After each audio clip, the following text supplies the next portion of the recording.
Hi, it's Sarah here from Crafting and Stamping, and I'm back with another quick card. And today we're going to be using the Beautifully Penned Papers, which is one of the Sale-a-bration free products, free with a £45 purchase. And we're also using the stamp set and dies that actually match, coordinate with this paper. And these are, let me grab them for you, the Hand-Penned Petals and the Penned Flower dies. So I've actually already stamped my flower in Memento black ink, and I've die cut it out just to save us a little bit of time, because I wanted to show you a few of the other bits that I'm doing for this. I've got a panel here. This is smoky slate card, and this is cut at 4.5 by 2.25 inches. And I'm just going to grab my paper cutter and cut it at 1.25 inches. So I'm actually going to do it lining up with this side because it's easy enough to do. And I want a cutting blade and cut there like that. And that then gives me two panels, one for the sentiment and one for the flowers. So for the sentiment, I've already cut a 2" by 1" panel of basic white, and I'm just going to stamp that with the thanks stamp from the Hand-Penned Petals set. So I'm grabbing my mat so that I've got sufficient cushioning, because this is a photopolymer set. Now, I actually made this card ages ago to go out with the catalogue to my existing customers. So I made this a version of this thank you card for them to give them just a little preview of the papers. I'm using these papers all week and also in my online workshop on Wednesday night. So please join me for that to get some more ideas of how to use it. So all I'm going to do is adhere this to that panel that we've got. And I love this paper because it's so versatile. We can use it as a nice backdrop to a pop of colour, as we're doing here today. And I'm just going to adhere this to it, and you can see that we've got another design on the back that you could colour in some way. And that's the thing, we can either use them as a black and white design with a pop of colour, as I'm doing here, or you can colour them in, colour them to match, and I'll be doing some of that later in the week, so you'll see that. But for the moment, I'm using it, and I'm using it most of this week with bright colours, because they provide the beautiful pop of colour. This is Coastal Cabana that I've got here, and because it's Coastal Cabana, we don't actually have Coastal Cabana blends, and that's what I'm using for colouring today. So I'm actually going to be using the Pool Party. Let me get my catalogue.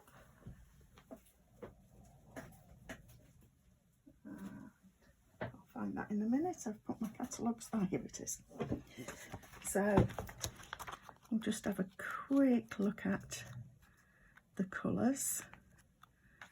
So this is what I say about using the brights. And the blends don't come in Coastal Cabana. You can get them in Bermuda Bay, which would be kind of a step darker and would also go with the Coastal Cabana. But I've actually gone lighter to Pool Party, and I'm using the Pool Party for these today. So you could use a combination as well. Because I'm using the Pool Party, I've gone with a bright green. And this is the Granny Apple Green, which is a beautiful bright green.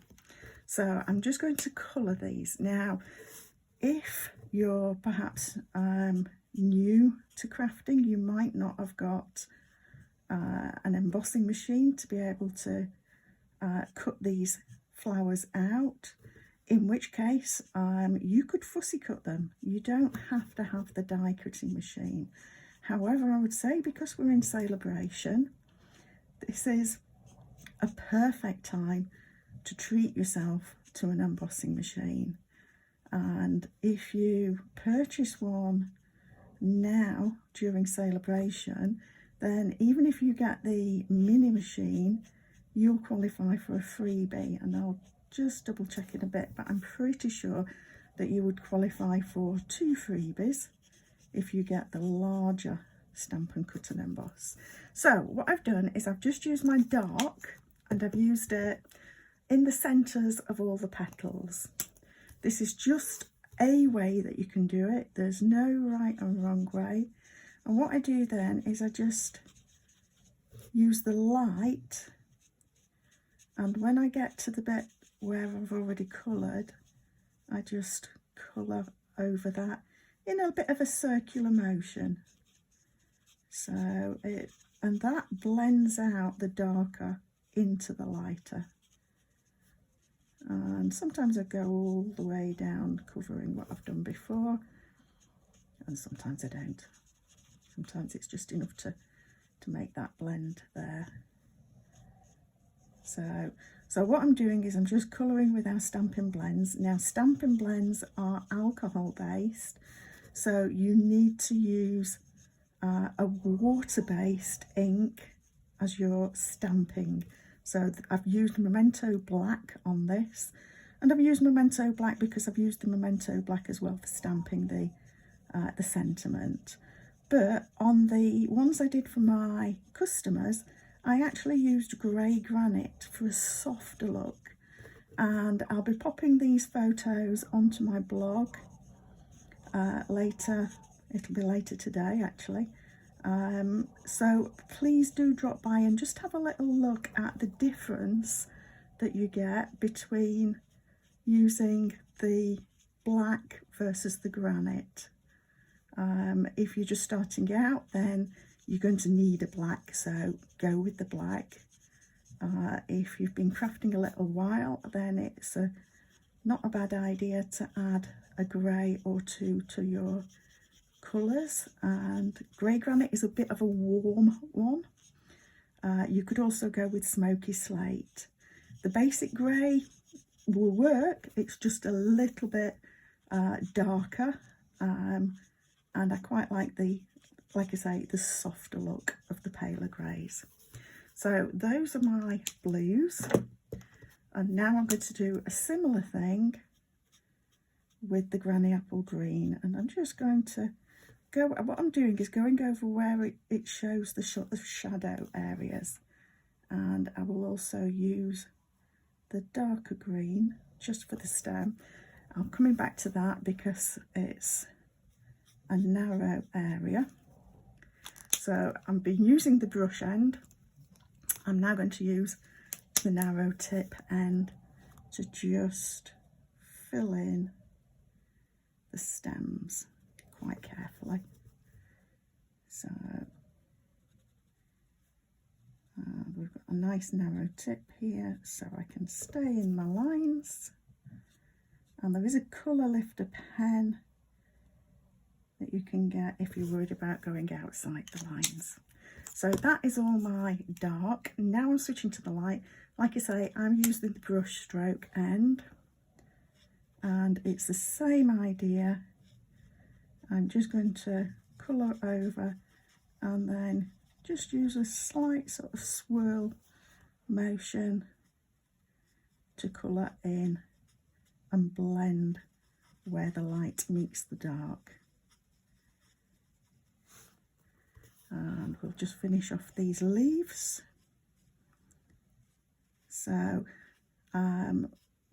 if you're just, like I say, starting out, I tend to have full colour packs of the card colours, but you could with this get a pack of the brights, and you could make some beautiful cards with mixing it with the beautifully penned black and white background, and you will see I've got some more brights coming up through this week, so you'll get an idea of how you could mix and match that black and white and the brights, so you can get a mixed pack of card with a couple of sheets of each bright in it, rather than having to get individual packs. And that is one of the lovely things about our colour families. There we go. So that is all of my colouring done. So what you will find is that it does saturate through. That is normal and good and shows that things are blended. So there's some areas where it's not fully blended, but I'm quite happy with that.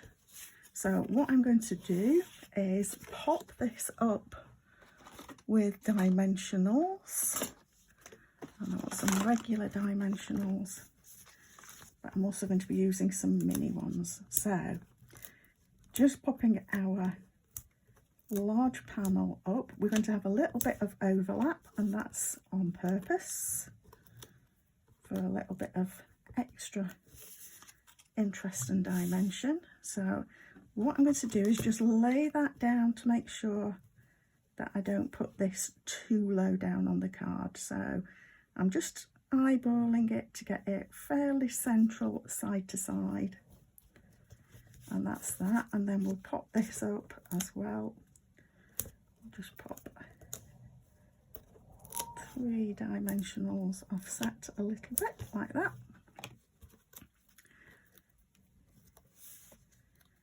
And we're lining that up below and just trying to line that up with the main panel.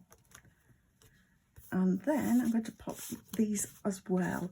You can get away with 2 layers of dimensionals with the UK regular post, but can't really go any further than that.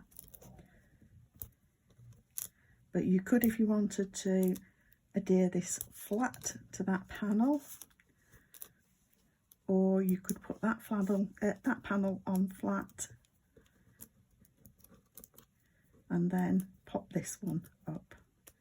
So these are my mini dimensionals, and it just means that I can get into those corners of the leaves without the dimensional showing through to the front of the card. That's why I'm using these. There we go.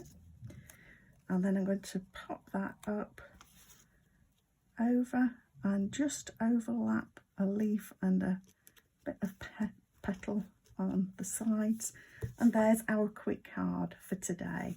So it takes a little bit of time to colour in, but it's not taking vast amounts of time, and I think that that looks really pretty with that pop of colour against the background.